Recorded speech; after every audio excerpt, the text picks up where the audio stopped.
de parte de la universidad.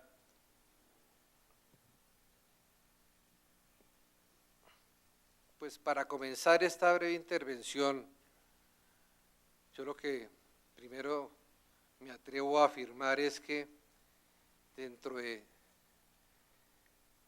todo el drama, dentro de esa patada al ajedrez que se le ha dado al derecho en los últimos 20 años, está el tema del papel de la Constitución, el papel que está jugando la Corte Constitucional, saludo al doctor Gálvez, el papel que están jugando los jueces constitucionales en la interpretación de las diversas ramas del derecho. Cuando yo hablo de una patada al ajedrez, de una patada a la mesa en el derecho, es que simplemente el derecho no se movía. Los últimos 200 años, no solo en Colombia, sino en el mundo, el derecho era una rama, una norma, una rama de las ciencias que no permeaba, no asimilaba los cambios, no se transformaba. Pero en los últimos 20, 30 años el derecho cambió. Y eso obviamente se reflejó en las constituciones, no solo en la Constitución colombiana, en Latinoamérica se reflejó en la Constitución peruana, en la venezolana, en España, en la Constitución española. Y eso, ese primer cambio en el derecho, que fue reformar la Constitución y un poco tratar de que la Constitución fuera reglamentarista por sí misma, contrariando lo que antes venía siendo, de que la Constitución simplemente es un enunciado de principios, pues obviamente nos ha llevado a las dificultades, si queremos llamarlas así, o a los avances que están presentando. Y una de las dificultades que están presentando es el papel que está jugando la Constitución, el papel que está jugando esa norma jurídica suprema frente a las demás ramas del derecho. Y no porque no la haya jugar, por supuesto que hay que jugarla, sino porque de una u otra manera la Constitución y quienes la interpretan, los jueces constitucionales, la Corte Constitucional, se están adentrando en esferas que eran propias de la jurisdicción ordinaria, de la jurisdicción civil, de la jurisdicción laboral, de la jurisdicción contencioso-administrativa, de la jurisdicción de familia. Aquí que veo muchos estudiantes y profesores, pues a todos nos ha tocado que cuando uno va a asumir estudiar una litis, resolver un concepto o preparar clase, lo que sea, lo primero que uno tiene que mirar es qué dijo la Corte Constitucional, cuál es el alcance y la interpretación que la Corte Constitucional ha dado sobre un diverso tópico. De hecho, hay asuntos, yo no estoy calificándolos como buenos o malos, sino que están sucediendo, por ejemplo en materia de derecho laboral, ya no estamos hablando que el derecho laboral es una rama autónoma del derecho, estamos hablando de que el derecho laboral hace parte del derecho constitucional. De hecho, las providencias que ha proferido la Corte Constitucional en materia de derecho laboral hace unas interpretaciones incluso más extensivas que las que hace la misma Sala de Casación Laboral de la Corte Suprema de Justicia. En materia de derecho civil, de derecho de familia, la precisión de los derechos en materia del derecho del menor, del derecho de las personas discapacitadas, de las personas vulnerables, que están consagradas en normas, llámese Código Civil, llámese Código de Procedimiento Civil, llámese Código del Menor, las previsiones que obviamente siempre las viene haciendo bien la doctrina o bien la jurisprudencia por vía de la Sala de Casación Civil de la Corte Suprema de Justicia, hoy en día la está haciendo también la Corte Constitucional. Y eso sí ha llegado porque como la Corte Constitucional conoce en última instancia de las acciones de tutela por vía de revisión, pues obviamente todos los asuntos,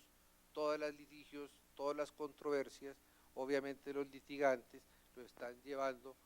por la vía ordinaria, por la vía de tutela, y cuando es por vía de tutela, todas las partes o una de ellas siempre está buscando es un pronunciamiento de la Corte Constitucional. Dicho en otras palabras, la Corte Constitucional, por ese concepto amplio de Constitución, está pronunciándose sobre todas las áreas y todas las ramas del derecho. Y por supuesto el derecho penal no podía ser ajeno a él. Como en el derecho penal necesariamente se están tocando linderos relacionados con derechos y deberes fundamentales, pues necesariamente cualquier discusión cualquier decisión de un fiscal sobre privación o no de la libertad, sobre calificación o no de un delito, o cualquier decisión de un juez que le guste o no o bien a la fiscalía, o bien a la parte civil, o bien a los terceros, etcétera, etcétera, pues la está llevando a las acciones de tutela, y obviamente las acciones de tutela en última instancia, finalmente son conocidas por vía de revisión, por la eventual, entre comillas, revisión por parte de la Corte Constitucional. Y eso lo que está significando es que la Corte Constitucional, digámoslo de una manera bastante folclórica, está tirando línea en materia de interpretación de derechos, ya les decía, derecho de familia, laboral, pero también en el campo del derecho penal. Y obviamente está generando unas fricciones, necesariamente tiene que esto llevar unas fricciones, porque puede llegar a suceder, como en efecto sucede, que uno es la posición que puede asumir la alegación penal, pues la Corte Constitucional puede tomar otra posición, y al final, ¿quién prevalece? Pues la decisión de la Corte Constitucional, ¿correcto? Con un tema que de todas maneras algún día se tiene que abordar. Y yo no estoy tratando aquí de decir que le quitemos papel a la Corte Constitucional o le disminuyamos su competencia, pero es que también es cierto, es que no podemos desconocer que la Corte Suprema de Justicia, en su caso, o el Consejo de Estado, está integrada por juristas expertos en sus áreas específicas. En cambio, la Corte Constitucional pues está integrada por los mejores juristas, pero es que tampoco lo pueden saber de todo. Pero están asumiendo ese papel de Dios, ¿no?, en materia de interpretación de normas jurídicas, y entonces yo creo que pues esta discusión que ha comenzado, que no es de Colombia nomás, es de todos los demás países, ¿no es cierto?, es una discusión que hemos abordarla con serenidad, un poco para tratar de decantar las aguas y tal vez de determinar que el papel del juez constitucional únicamente se limitar a la protección de los derechos civiles, a la protección de los derechos fundamentales de la persona, pero no va a ejercer una especie de dogmática, como lo está haciendo la Corte en materia de derecho laboral, derecho de familia, y lo que estamos viendo en los últimos años en materia de derecho penal. Por esa razón, este foro que ha organizado el Departamento de Derecho Penal y los estudiantes de Derecho Penal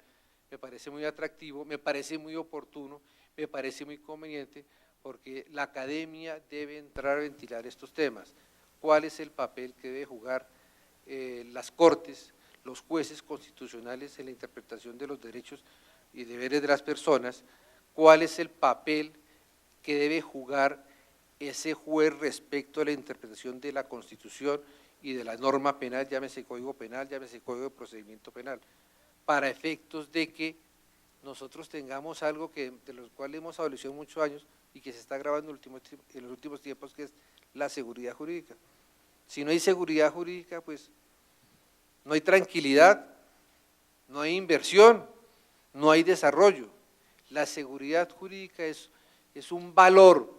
que no es un valor simplemente conceptual, que no es un valor simplemente académico, que no es un valor simplemente que manejen los filósofos del derecho, no, es un valor que nosotros manejamos todos los días, cada uno de nosotros, en nuestras relaciones cotidianas. Si no hay seguridad jurídica, obviamente vamos a tener una situación bastante precaria. Felicito al doctor Velázquez, a los estudiantes que organizaron este foro,